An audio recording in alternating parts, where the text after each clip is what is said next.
Hello and welcome to another edition of Different Perspectives. I'm Paul Ndiho in Washington.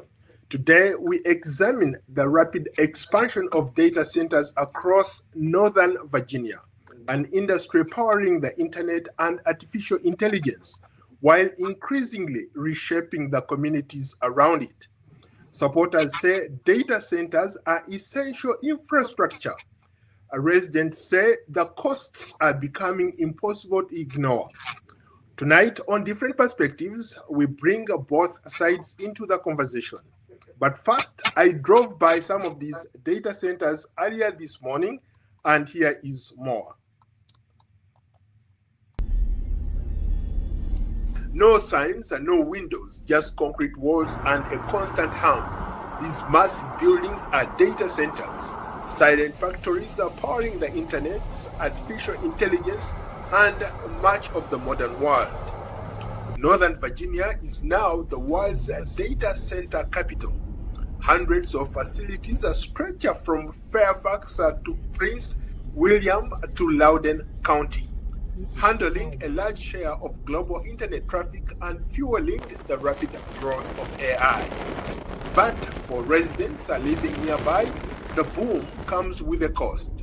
Constant construction, rising noise levels, and growing concerns over energy use. Electricity prices in the region have climbed sharply in recent years, and critics say households are competing with big tech for power and water.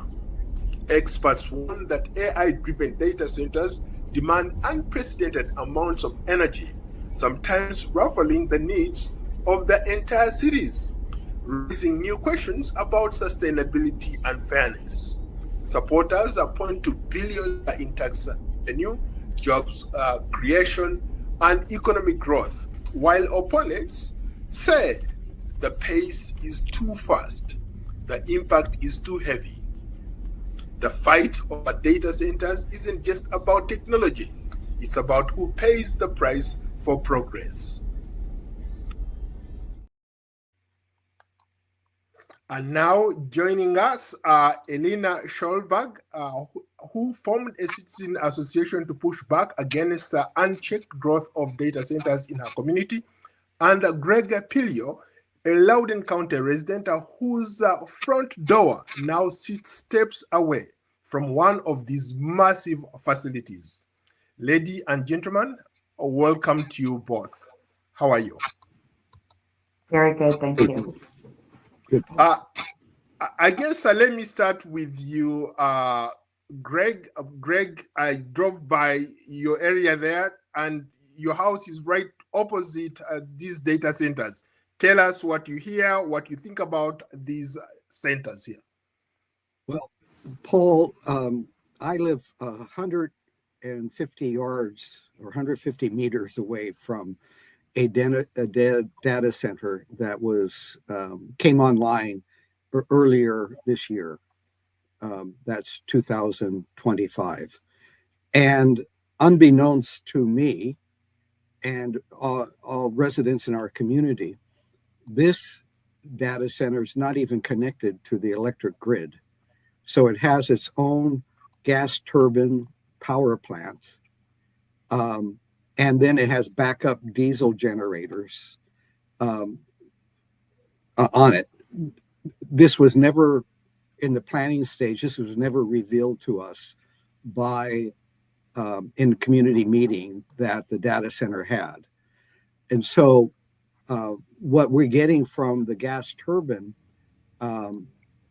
generators are loud noises 24/7. And some days it's just blasting. It's like having a few jet engines, airplanes operating near your house. And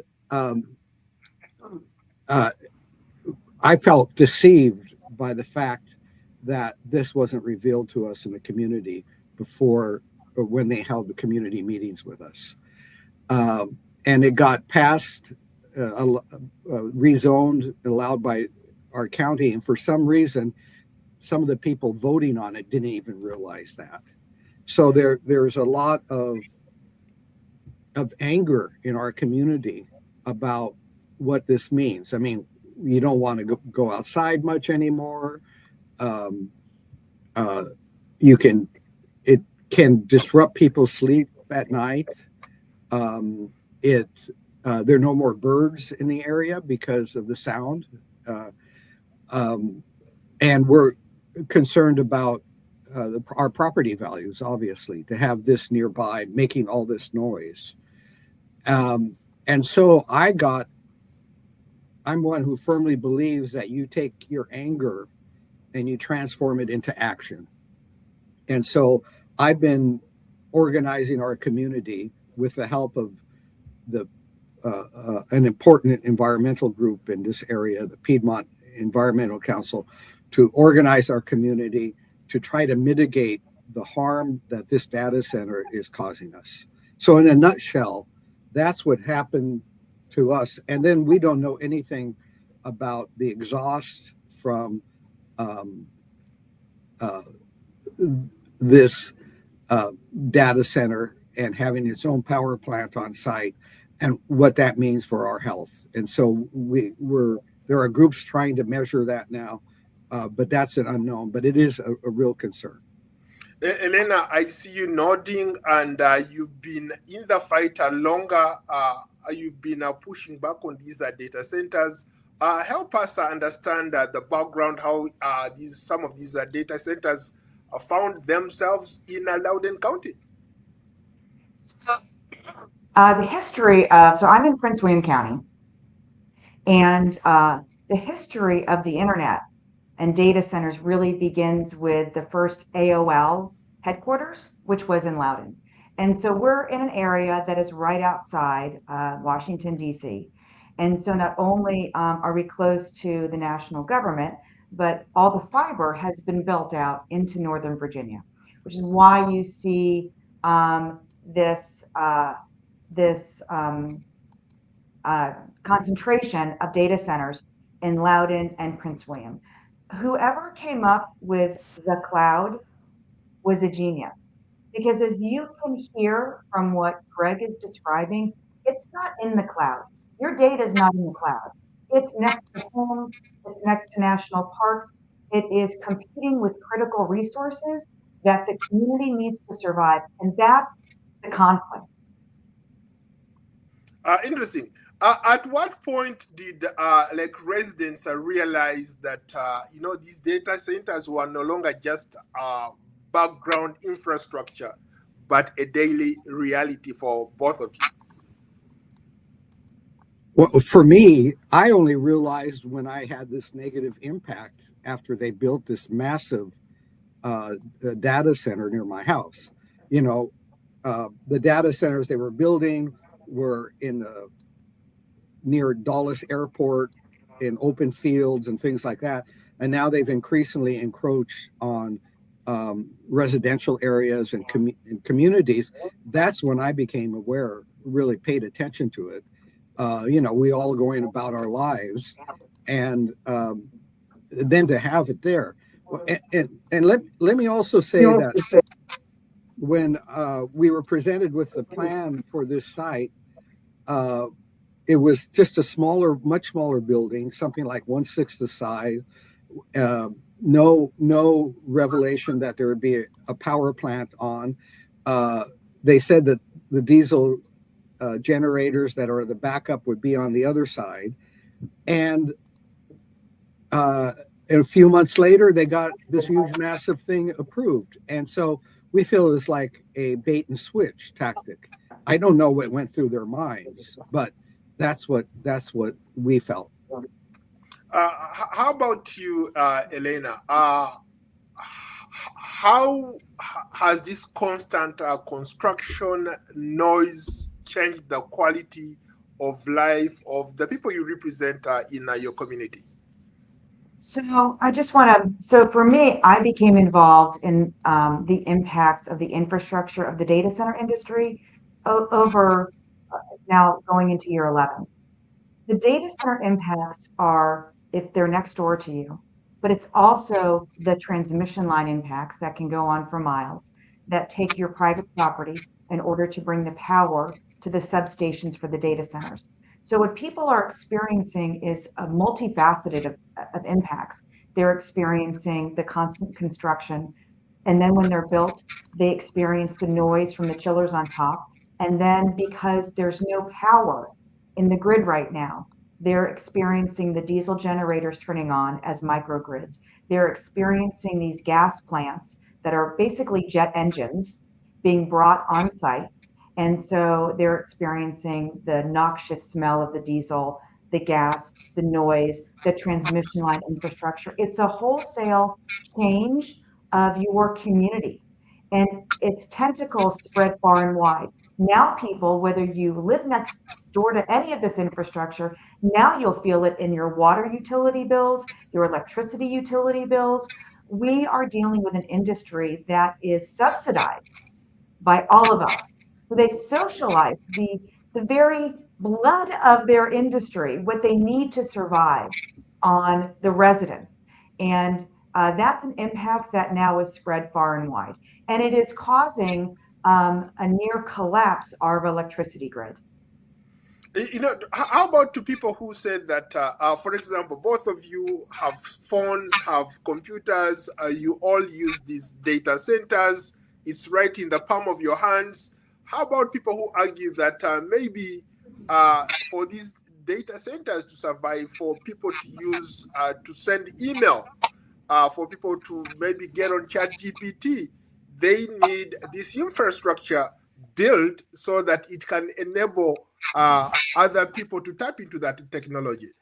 Paul, what we're seeing here is like a second industrial revolution taking place. That and think of these data centers more as factories than just these innocent buildings. And so these things have to be done in a way that reduce the harm to communities, that keep human beings at the center with, we have to value human life, the quality of human life, the environment, the nature, and all of these things. So if we're going to do this, let's do it in a way that minimizes the impact, gives some of the benefits, and also just guarantees that I've done a lot of work on the extractive industry in Africa and elsewhere, where the other side of this is, and that is all the mining for strategic minerals that are done to build these data centers and to the electric vehicles and the green economy, and just like there, where that can have a negative impact on local communities, and there's so many examples of that. We have to be working locally and globally to make sure that this new industrial age that we're getting into really puts human values at the center of it. Elena, let me come back to you. Earlier you talked about, for example, how energy bills have risen sharply. Why do residents believe they are paying the price for big tech, especially in Northern Virginia here, and pretty much maybe across the country? I've also had similar stories where these data centers are. That's one of the complaints a lot of people are talking about, the high energy cost, the bills that they are paying. But on the other hand, the counties are arguing that they're making, for example, Loudoun is making $1 billion out of these data centers. So how do you square that two? Okay, so first of all, let me address, it's not your phone, it's not your emails. Okay, it is a push for an industry that has now taken on an incredible amount of debt themselves to make a product work that we are all subsidizing for them. So if they think it's so terrific, then they should be paying for their own energy infrastructure and their own generation. And then we'll see how much they can really afford to promote a product that apparently is not making them any money yet.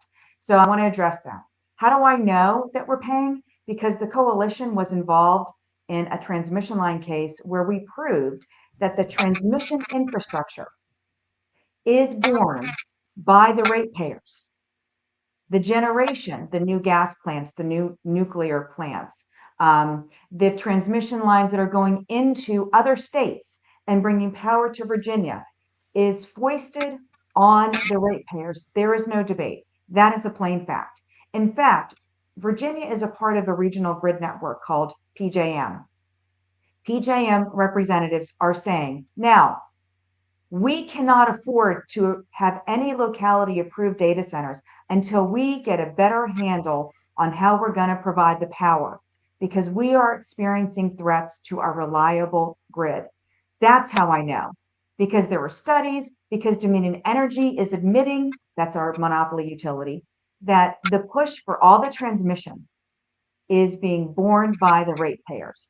There is no rate structure that has changed to create a tariff specific to data centers.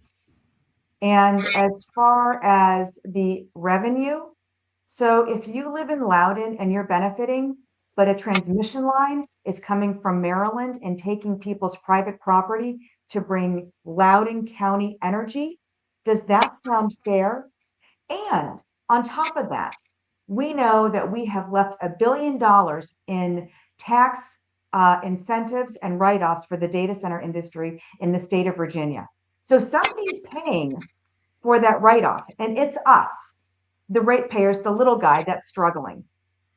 Would it make a difference if these data centers have the ability or are able to produce their own power, produce their own water? Would it make a difference? Well, let me just, if you don't mind, just for a second, you see what's happening. They are producing a little bit. They're producing a bridge until they get to the grid, and those are the gas turbines. And it's physics and math are their problem right now. There is no way to create water. All the water we have on the planet is here now. There is no creating water. Do you feel like the local governments moved too fast, maybe without fully understanding the long-term impact of some of these data centers? I from my observation is, I think a lot of our elected officials were naive and very much influenced by the data center lobbyists about all the benefits, and then the idea that they could get local property taxes from it and increase that. I don't think they understood the impact themselves, and that's part of the challenge of our democracy right now, is that we have these wealthy corporations able to lobby officials at the state level and at the local level, and there is very little outreach to communities, to engage communities about all that this means in that. And so we need to have, in fact, one of the things I'm proposing in our county here is that we develop an office of community engagement, so that on issues that we're actually going out to the community before the technocrats make their decisions and things are done, and then we're brought in at the last minute. So from somebody who just jumped into this because of the negative impact it's having on my neighborhood, and my neighbors, myself, etc., this is how I see part of the problem. Elena, you've been in the trenches for a while. I want to hear your thoughts on this one. Oh, it's money. It's obscene amounts of money into the ability for elected leaders to run at every level. It's an alliance between the monopoly utility Dominion that owns the General Assembly in Richmond, that donates to both parties, So it is about money because you see, even in Loudoun and Prince William, they know now.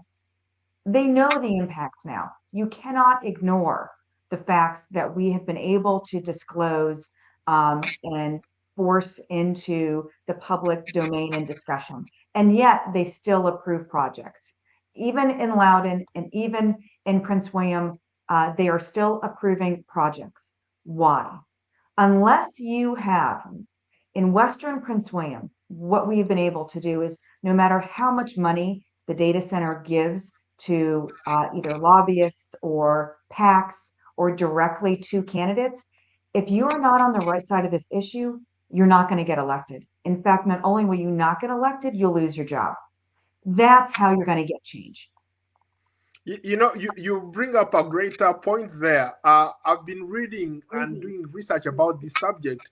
There are people who suggest that resisting, like for example, like you guys who are pushing back, you are resisting development. And so the question is, are you resisting development, or is it about demanding better planning for your counties?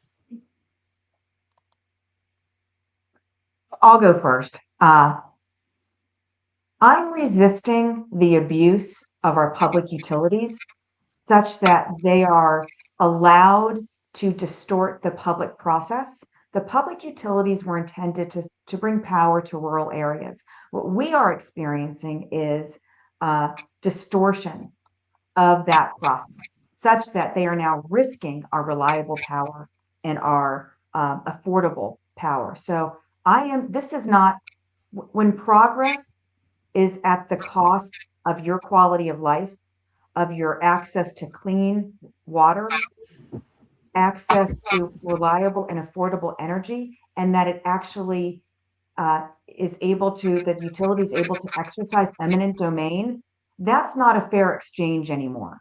And when you're on the receiving end of that impact, of all of those impacts I've just described, the question is very different. The question is, why are we allowing the wealthiest corporations in the world to absorb our access to clean water, our access to reliable and affordable energy? That's the question. Interesting perspective there. Would it make a difference if these big tech, these corporations maybe figured out how to at least maybe take care of the county taxes for you guys instead of you guys paying taxes? If they did that, would that make a difference for every single resident? Well, that's some of the county officials argue that we're getting all this revenue, but how about my quality of life? All this noise constantly like this. One of my neighbors, someone who lives in this area, who's about a quarter mile away from the data center, has to put a mattress on his window so that he doesn't hear the sound at night, so he can sleep. Great point. In fact, you sent me a video where there's so much hum, like you hear the humming noise. Yeah. And some of it is at really high pitch, which really bothers people. It gives people's headaches. And how do we mitigate that? We're organizing the community now to fight back, if you will, to reduce this harm that is being done and get some justice here. This is an issue of social justice. And one of the things is our area has a lot of minority households that I feel my zip code is almost 50% Hispanic, many of them recent immigrants.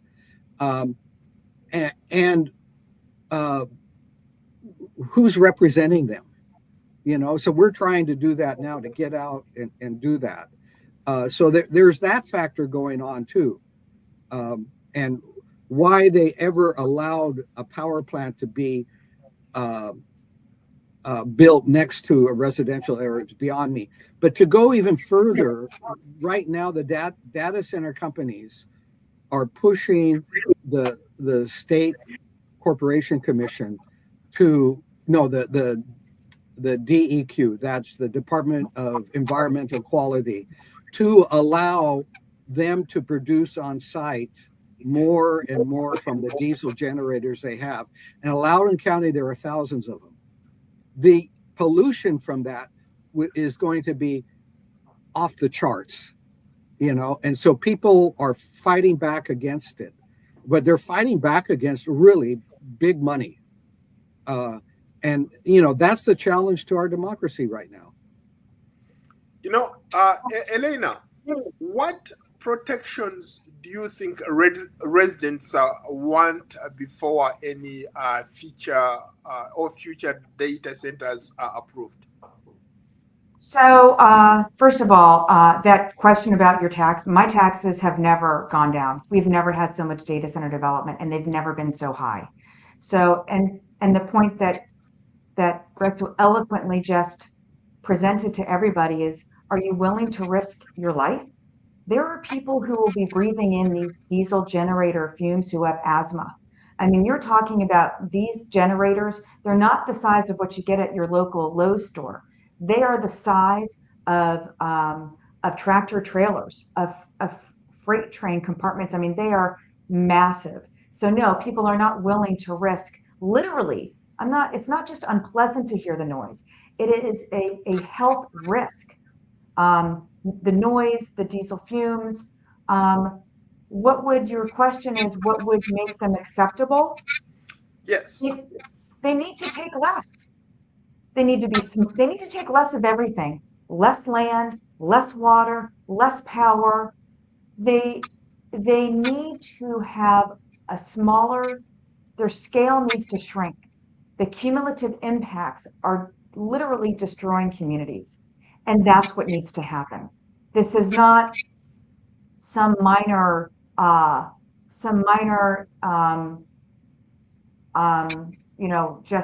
it's just minor quality of life impact. This is huge, and it's not just to these communities. We're in a time of a climate crisis, and what we are doing is we are going backwards, and we are literally using 19th century energy, diesel and coal, to fuel a 21st century technology that's supposed to save the planet. Excuse me if I'm a little bit skeptical. The impacts are huge. Yeah, Paul, can I add something here? Sure, please. I grew up in Southern California, and I grew up in a steel town. They had a steel mill. It's the only steel mill west of the Mississippi. And back then also you had all this pollution from cars. This is before they mandated smog control devices on cars and would really reduce it. But when I was growing up, there was so much pollution from the steel mill and from the cars blowing in from Los Angeles. I literally knew people who died from the smog, from asthma. And sometimes on certain days, the county would set out helicopters over our community, telling young people to go inside because it was dangerous to play outdoors. And then when I was in high school and I had football practice, it got canceled because it was too unhealthy to do this. So if you're talking about allowing now thousands of diesel generators to go off, we're creating conditions like that. As a country, we dealt with it once. We got to deal with it now, and put people first. Both of you raised some very, very important issues here. Unfortunately, it's not something that I can address. Maybe we should address it to the county executives in Prince William County and Loudoun County. Maybe they have better answers. But stick around for a moment. In case you are just joining us, we are streaming live across all social media platforms. We want to hear from you. Share your thoughts in the comment section below and tell us what you think about this idea of data centers in Northern Virginia. As we examine the rapid expansion of data centers across Northern Virginia, an industry powering the internet and artificial intelligence, while increasingly reshaping the communities around it. My guests are Elena Schlossberg, who formed a citizen coalition to push back against the unchecked growth of data centers in her county, and Greg Pirio, a Loudoun County resident whose front door now sits steps away from one of those massive facilities. This time, let me start with you, Elena. Let's talk about the data centers, how they generate $1 billion every county. I was listening to somebody in Prince George's County across in Maryland. They are trying to lobby to bring these data centers there so that they can, share the pie as well. Get to, bring that level of income into their counties. What do you say? First of all, I think that number is suspect. The issue with data center revenue is it's not taking into account, there's a balance sheet, right? What's the cost and what's the benefit? And once you start factoring in the cost of what it will take, for instance, Prince William County is a critical watershed for a drinking water supply for 1 million people in the entire region, not just Prince William. And right now we are experiencing high levels of salinity and the forever chemicals, okay? Where our industrialization is happening in Prince William is the headwaters of that watershed. It will cost billions of dollars for us to rehabilitate the Occoquan Reservoir or build a new quarry in order to ensure that there's access to clean water.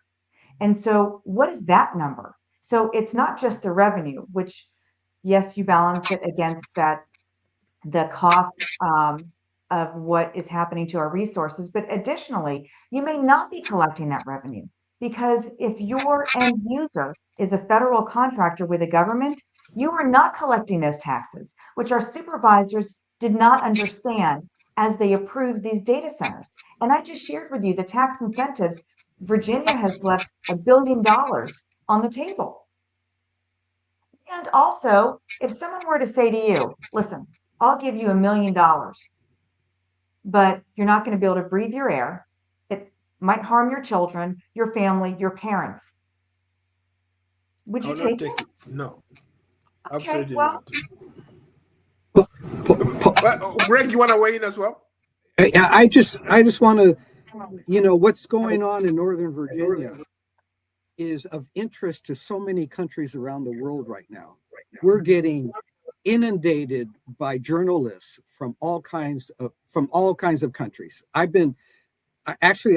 met Elena because of the Swiss Public Broadcasting group came in with a crew to film what was going on, and that was in the context that I first met Elena. The Korean Broadcasting Corporation has come in, the Canadians, there's been French newspapers,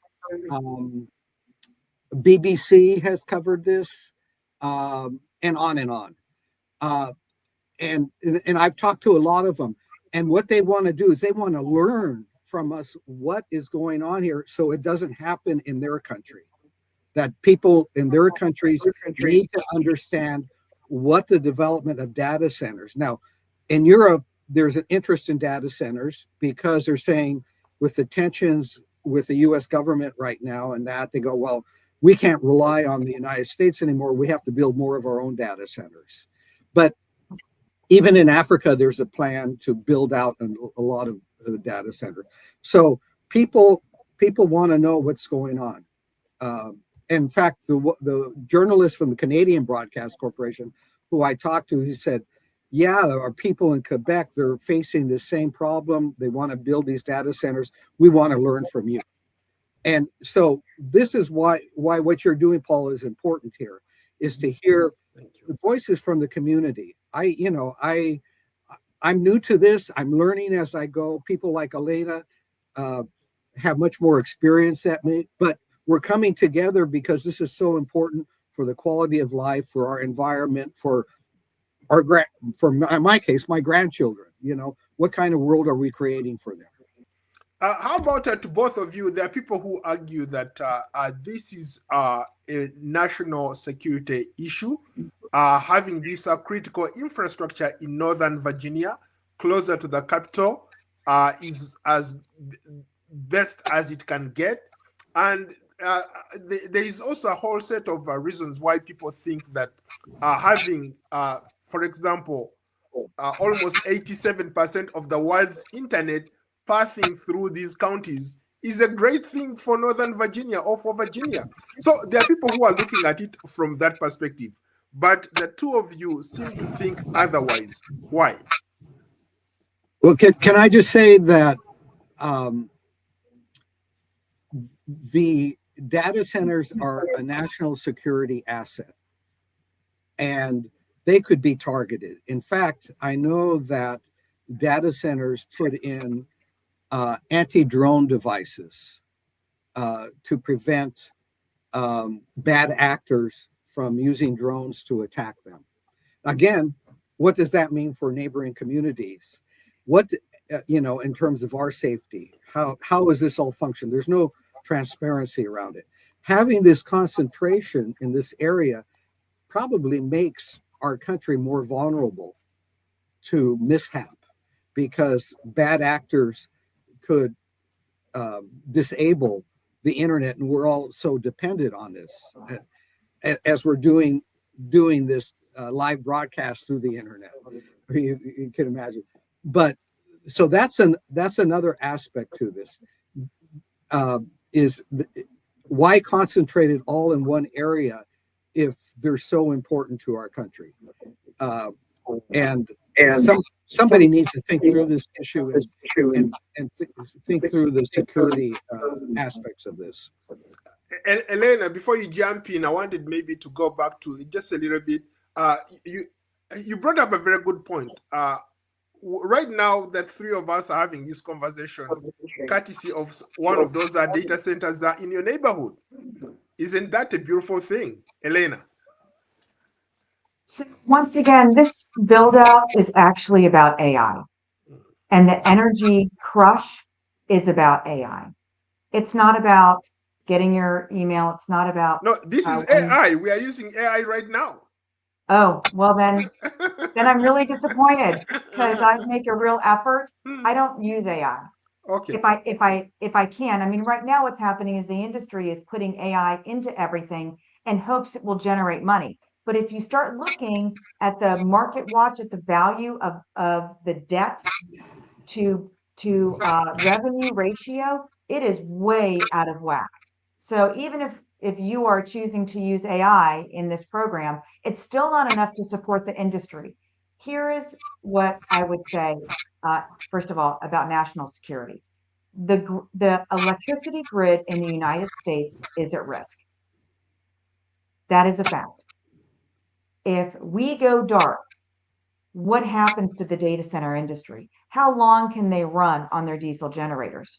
So my question is, why are we risking the access to reliable energy for the AI industry? Right now, I don't see it as being a benefit. And what I see is we are risking the real world for the digital world. That is a fact. And when it comes to your front door in your community, I talk to people in Wisconsin, North Carolina. I talk to people not only all over the country, but all over the world. And they all say the same thing. I am afraid for my quality of life and the quality of life of my children and my grandchildren. We are going back. This is not progress as far as a sustainable world is concerned. And I guess that's the question. I mean, I think Elon Musk has a plan to go to Mars, but as far as I can tell, he's not taking the rest of us with him. That's correct. Both of you bring up some very valid points. I respect your perspectives on this. There's something I wanted to ask earlier. I wanted to talk about, is it possible, as these data centers expand, is it possible for them to live side by side uh, by reducing their footprint on communities? You're asking me first? Sure, please go for it. So here's what needs to happen. The reason why the coalition proposed a cost allocation 10 years ago was because if you have to pay for your own stuff, let's say somebody brings you to a car parking lot and they say, the world is your oyster, pick any car you want, you're going to pick a really expensive sports car probably. But if someone says you got to pay for it out of your own pocket, you're probably picking a Ford Fiesta, right?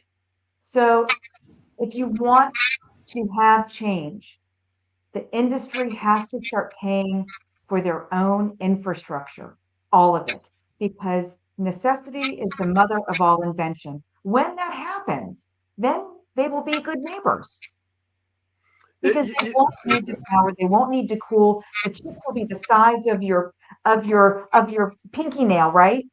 Because innovation is going to happen. And then we're going to be left with a world that's full of these empty boxes, transmission lines, and generation that we are all paying for. Greg, Elena brings up a very good point. Should these tech giants shoulder the burden of paying for this energy, shoulder the burden of these massive infrastructure projects that I've seen in those counties in Northern Virginia? Yeah, if they don't do it, who does it? Who shoulders it? That's us, you know. So yeah, they need to do this. And you know, Paul, you're kind of singing the praises of AI here, but let me just add. Just for the record, I'm real. I'm not AI, I know you're a skilled journalist, but think of all the negative things that are happening because of AI that we as a society haven't dealt with.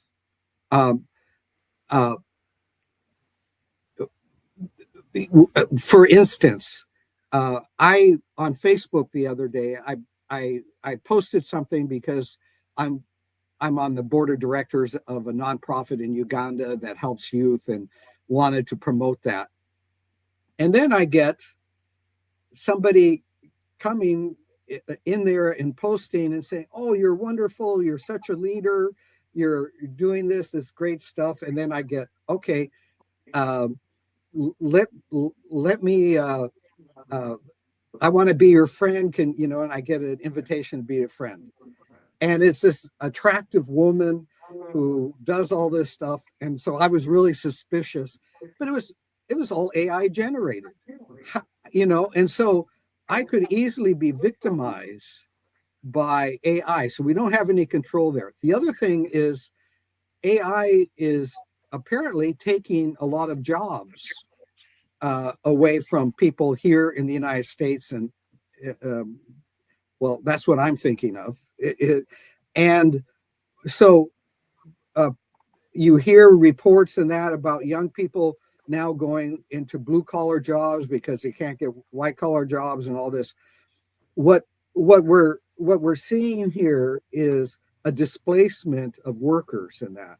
And as a society, we haven't responded to it. So AI being used to manipulate people, to keep them online, to it affects their social life. I go to the gym, and so many people are just on their social media, sitting there watching this. Nobody hardly talks to each other anymore. You know, this is a big change.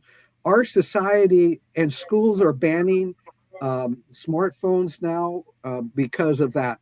So, well, we as a society, we have to deal with this. We have to set limits. We have to decide how we're going to evolve so that we have a sense of community, belonging, connectiveness to each other. And we've lost that to such a big degree. We need to figure out how to get that back. Elena, before the show, we were talking about how the counties claim these data centers are creating a lot of jobs. You've been around some of these data centers. You've seen firsthand what's going on there. Are they creating jobs? So no. I've been involved in land use for over 20 years because land use directly correlates with how you protect your natural resources. So as a preservationist and conservationist, I was very engaged. And jobs were always calculated by the long-term jobs. How many jobs do you bring with a Target? How many jobs do you bring with a commercial building, with a restaurant? The jobs that the data centers bring are the construction jobs. And then the construction is done. And then for a campus, 100,000 for a building, 100,000 square feet, maybe you have 4 or 5 people. There's a reason why the parking lots are really small. What we are experiencing, this is insane. We are now dealing with data center developers buying functioning businesses, very successful within what we would call the data center overlay. They just bought this Merrifield Garden Center that was not just plants. They had a restaurant, they had a little dog park. They employed on that 38 acres, probably 100 people. And then those 100 people provided other jobs. Now it's going to be replaced with the data center. And that data center on 38 acres will probably provide maybe, and I'm being very generous, 10 jobs. But we've also lost the Merrifield Garden was a place for people to congregate, to socialize, to interact with the people who could tell you all about the native plants. We are losing something so much more important than just the space that the Merrifield Gardens was. We are losing community at a time when people have never felt more isolated. Interesting. Can I add to that, Paul? Sure. Something similar is happening half a mile from where I live.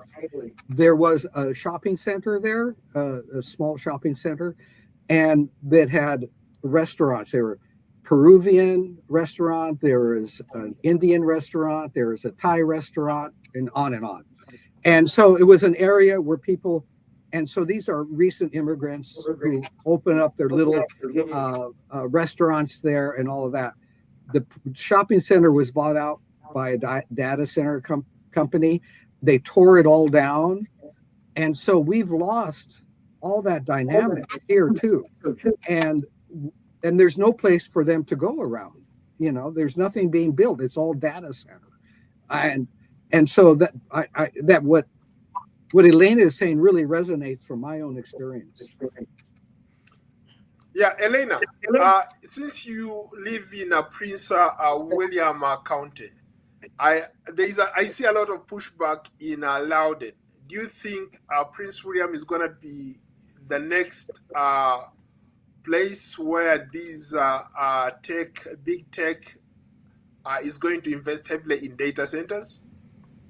So let me just take us back just for a moment. Prince William County experienced the largest data center project proposed in the world in 2021. And the Data Center Reform Coalition began in Western Prince William.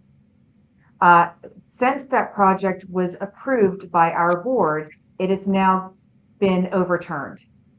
This morning, it's another campus bigger than that campus proposed right next to it that will actually abut Loudoun County. So now that new data center campus, which is 22,000 acres, will now pose a threat to the rural transition area of Loudoun. So Prince William and Loudoun are inexorably linked. And the reason why the world is experiencing this pushback against data centers is because of this connection between Western Prince William and Loudoun, which has now grown into Fauquier, and the citizen grassroots, like Greg, we are the firewall. The fight has come full circle back to local people pushing back. And if ever there was hope for the world, it is these small pockets of communities that are fighting. So we're almost out of time. Looking ahead, what does the future look like? How do we balance innovation, affordability, and some of those concerns that both of you are raising? First and foremost, I think we have to listen to the voices of the people. who are impacted or will be impacted. And our government has to do a better job of doing that and hearing them and responding it. And we have to figure out as a society how to get money out of our political life so that it dominates everything. And so these are big issues, and we're at a historical stage now. But I really believe that a crisis is an opportunity for change and for betterment. And so we have this crisis. Let's turn it around. Let's make it good. Let's try to bring the corporate leaders along, that it's just not only about profit, it's about human values and human dignity. And those things are important. And everybody should be thinking along those lines. Elena, you have the last word. So I would not be going into year number 11 if I were not hopeful for change. And change is coming one way or another.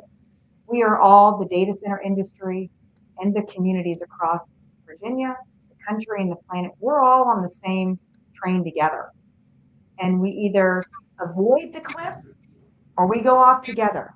The data center industry, they are woven into our fabric. And if we can't figure out a way for them to be more sustainable, to protect communities, then we are all in trouble. But I am very hopeful. And look, I get to meet people like Greg. I mean, my life is much richer because we are going back to that good old-fashioned community helping community. I like that. I guess we end it there. Communities helping communities. Thank you both. It's been an absolute pleasure to talk to both of you. Thank you. Thank you, Paul. Thank you. Okay, stick around for a couple minutes. Let me make sure everything is good. Thank you. It's been great talking to you, Elena Schlossberg, who formed a citizen association to push back against the unchecked growth of data centers in Prince William County, and Greg Pirio, a Loudoun County resident whose front door now 6 steps away from these massive facilities. And of course, don't forget to like, follow, and subscribe to me, Paul, on Substack, X, Instagram, Facebook, Threads, LinkedIn, YouTube, and Spotify. I will see you on another episode of Different Perspectives. For now, so long from Washington. And a big thank you to both of you. Thank you. Thank you.